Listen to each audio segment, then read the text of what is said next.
welcome to my container garden, and I think that this is my favourite display that I've ever created. So to give you a bit of a backstory for anyone who is new around here, this area of my garden is the sunniest spot. Well, I say the sunniest spot, it kind of is one of the best spots that gets full sun, so over 6 hours of sun. And it's right outside my back door, and this whole area where I am used to be concrete, bit of a concrete jungle. There was an awful higgledy-piggledy patio that just looked terrible. Behind where you are is where my children play, and I wanted to create a garden, but I had to use containers because there was nowhere to grow. So we got some free decking off Facebook Marketplace, which we laid. I say we, it definitely wasn't me, it was my husband. We painted it, transformed it, and then how many years ago? 3 years ago, I started my journey into container gardening. Very much inspired by Klaus Dalby, if you have heard of him. He just creates the most wonderful container displays, and I saw his work and thought, well, I'm going to try and do that. He includes loads of amazing plants. The first year that I did it, I was like, I have to grow everything and buy cheap stuff because I'm definitely doing it on a budget. So I just have kind of collected pots over the years. And then I've experimented and kind of put it all together, and now it's one of my favourite bits in the garden. I've got lots of different zones in this garden, but this container garden is just one of my favourites. You can be so creative. I literally have interest there the whole year round. Spring is just probably my favourite because everything is fresh and bright and gorgeous. But as the spring bulbs start to fade, which already is happening now, we transition into the kind of next phase of this garden. And we head into early summer, and then we head into summer, and we head into autumn and winter, and the container garden will travel through with me. And I make it really easy. I am a very, very busy mum. I work full time. I don't have a lot of time to actually garden, so everything that I grow is really low maintenance.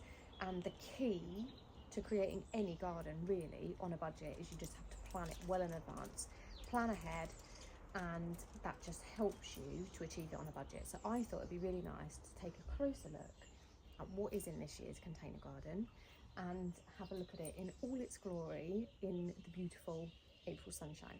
Now, I will start off by being very real with you. Now, if you saw my April garden tour, you will know that to the left is not as pretty. So in order to create this, I have to do lots of growing and lots of propagating, and I have to have a lot of stuff behind the scenes ready to move into the pots when this is done. By May, all of this is gone. It just is an April thing. So there's loads I'm growing, loads that are going to be filling the pots for when these are done. I think a lot of gardens are work in progress, and yeah, that's just how it has to be, but it is absolutely stunning. I have done it very differently this year to previous years. I think I'm always kind of playing around with layouts and deciding how I want to have it, thinking about colour schemes. And the great thing about container gardening is that you can mix up the colours every year, and I love that. So last year, not for the spring display but for summer, it was all really hot colours, hot tropical colours. It's such a vibe. The kids then have a gigantic pool here in the summer, and it looks really cool. It's kind of tropical and bright. The year before that I had more romantic colours, and then this year I am kind of going to start early summer with more romantic colours with a hint of orange, and then as we transition into late summer and autumn, I'm gonna make sure that I've got lots of peachy orange and burgundy tones. So I'm kind of transitioning through, and I love that. The great thing about container gardening is you can add anything you want. And whereas in my perennial border, I'm very clever with the planting to make sure that I repeat the plants because it just makes it all look really cohesive. With a container garden, if you have a plant that you love, just buy one of them and put it in a pot and make it work with your other plants. So I do repeat it with some plants, but I don't do loads of repetition. And actually I love the look of, if I've got a particular plant that I love, I'll buy one of them and just have one, and that's okay. You can do whatever the hell you want in a container garden, and I love that flexibility. I've got a right old mixture of pots, and actually the position that they're in at the minute, it looks like there's lots of white ones along the front, because actually the things that are in the pots are quite small. so the pots are really visible. But by the summer, you don't even notice a single pot because everything is growing and spilling and overflowing, and the smaller pots tend to come away because I've got bigger summer things growing. So yeah, it just evolves and it changes. You don't have to have any fancy pots. Facebook Marketplace, you can get free pots. A lot of my pots are really good quality plastic from Home Bargains. I know some people are against plastic, but for me, it's affordable. We have a house of people with shoulder and back injuries, and it's not easy. I do have some heavy pots, but it's not easy to move pots, especially by yourself. So we are always conscious of, well, I am saving Ben's back. So yeah, just use what works for you. And then I've got this border along the front here. Now, although this looks like a border, there's actually concrete under here. So we smashed the concrete up enough that water drains, but it's not deep. It's no deeper. I mean, I don't even think it's 30 centimetres deep. I probably think, yeah, between... Not 1 centimetre high, it's between 20 and 30 centimetres. It's not deep at all. I grow loads of dahlias, loads of cut flowers, obviously loads of bulbs. I don't have the depth here, but everything grows absolutely fine. And then over there we've made a raised border at the back there. But it really, really shows you that you can absolutely transform any area just by using pots. As we transition into summer and definitely into autumn, the shape and the layout of the pots changes. So for spring, my focus is having them all in one area in the sunniest spot. But as we transition, I have less pots here, but then I add a row of pots here because I'm going to have cut flowers in the front here. It just gives me another height if I have some tall stuff in pots here. So it just completely changes, it completely transitions. And if you want to learn more about container gardening, then definitely my beginner gardener course includes a whole course all about container gardening.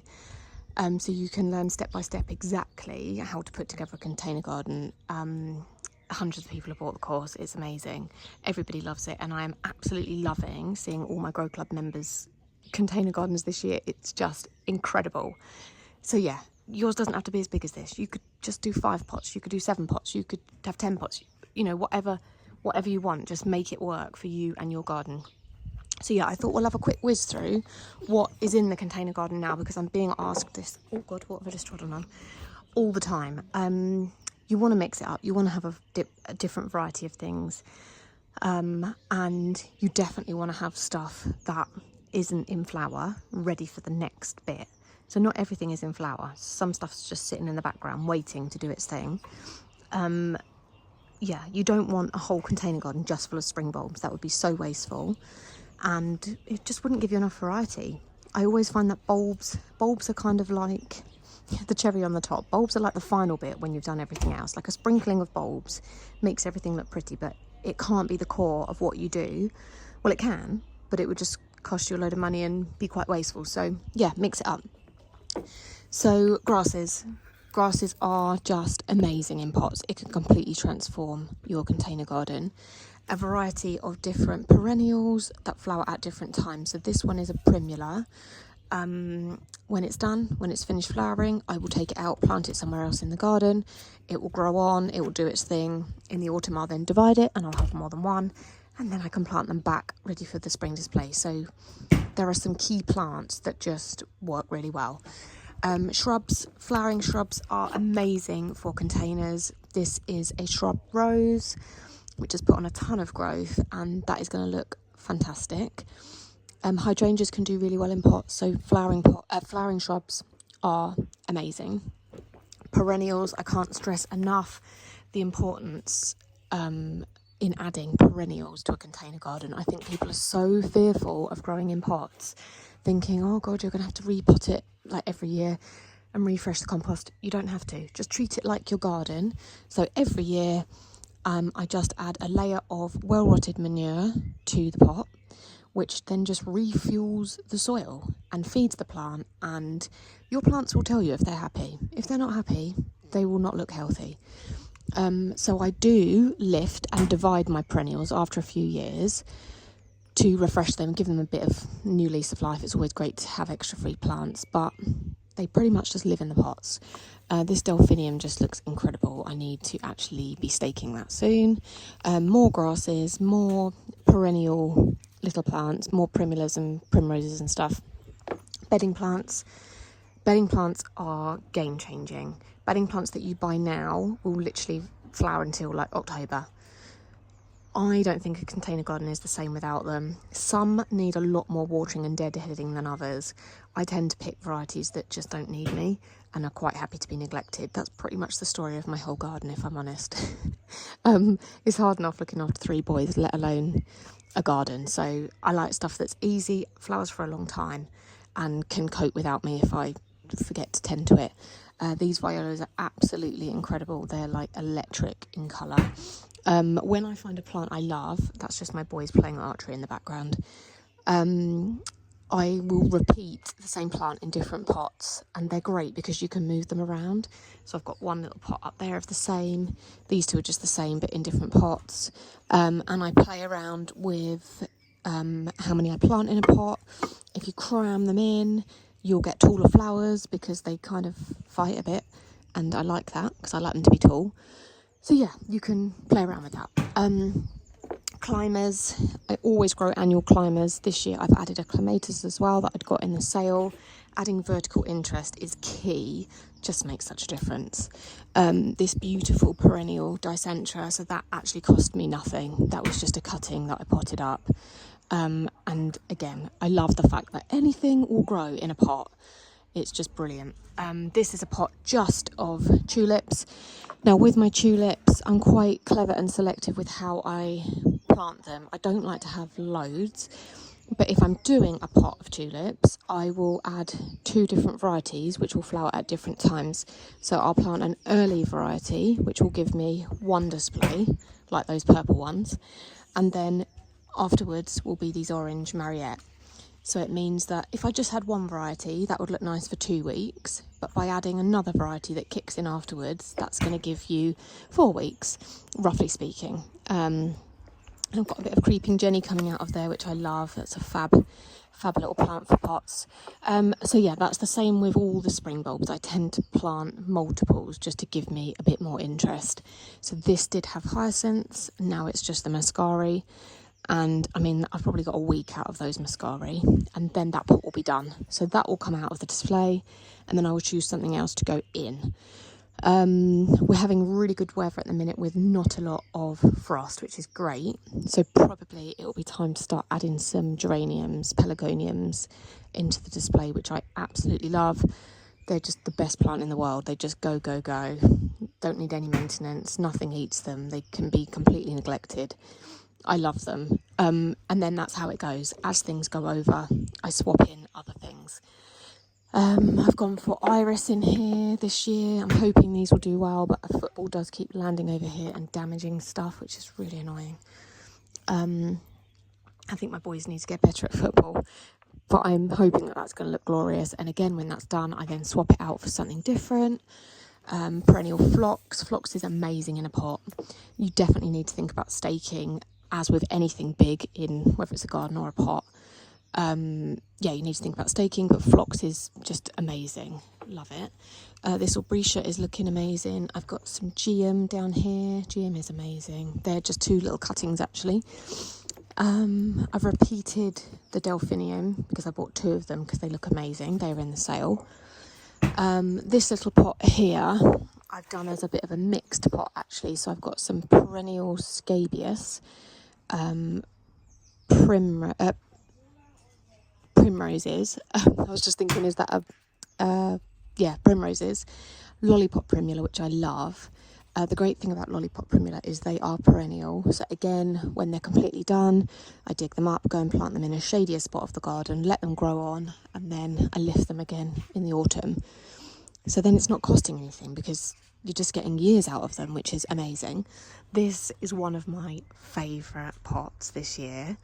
I bought this variety of pansy in the autumn, and over winter they just sulked and looked awful to the point that I nearly ripped them out. And oh my god, I'm obsessed. I just think they look vintage and romantic and just are so beautiful. And then I paired it with white primula, and I just think they look amazing. I'm a little bit obsessed. I just hope that I can remember what variety it was so that I can buy it again, because I just feel like I need this every single year. And actually, if I could buy more of this variety right now, I would, but I just don't think it's the right season to get them. But yeah, absolutely incredible. Love that so much. This is Origeron, grown it from seed. This will flower. I mean, it's probably going to flower by the end of the month, all the way up till frosts. Nepeta, all of these were just cuttings out of my own garden, so that's a whole pot of Nepeta that is basically free. Salvia, love a salvia, and because it is a good year for slugs, there's not many about. Salvias are thriving. That's a pink one, it's going to look amazing. Penstemon, again, this was all just cuttings, so that's free. Foxgloves, Veronica, perennial that I'd grown from seed, and then loads and loads of tulips. I've actually experimented and I've got some peas growing in here.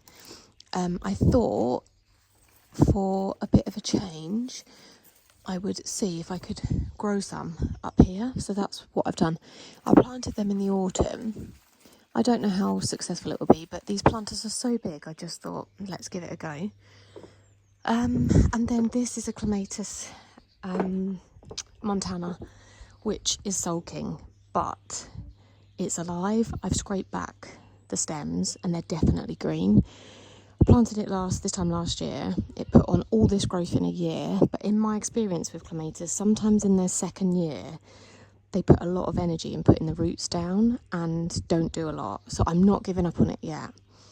It could well be, if it's done absolutely nothing as we head into summer, I might think about getting rid of it. But yeah, if in June it's not done anything, I might question it, but I'm still holding out hope because it still is so green. I did have a bamboo in this planter and I had to cut the bamboo out in the autumn, and I did cut some of the clematis roots because it was just such a mess. So yeah, we'll see. If not, I will replace it and buy another one. But that is kind of a look at what the container garden looks like in April. So I hope that you found that helpful. Like I said, my beginner gardener courses are literally aimed at people who just want to create a budget garden and perhaps don't have a lot of gardening knowledge and really, really want to just transform their space. I also host free seed grow alongs, so I do 4 free grow alongs every year. So you can just order the seeds. You do have to buy the seeds, but then the grow along is free, so you can come and learn how to grow flowers. And actually some of the flowers which we grew in June last year, believe it or not, are just coming in now. So this was part of our biennial collection. So yeah, I just sow seeds all throughout the year just to make sure that the garden is lovely and full and it doesn't cost the earth. And really, once you kind of learn the basics and you learn how to grow and you learn how to divide and propagate plants, you can recreate this sort of thing every single year in your garden for not a lot of money. So there we have it. That is the container garden. So there we have it.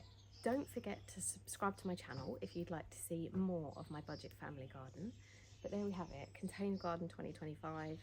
I just love it so much. I'm out here all the time with a cup of tea, just staring at it. And, you know, we've been blessed with good weather. It's just the best time to be a gardener.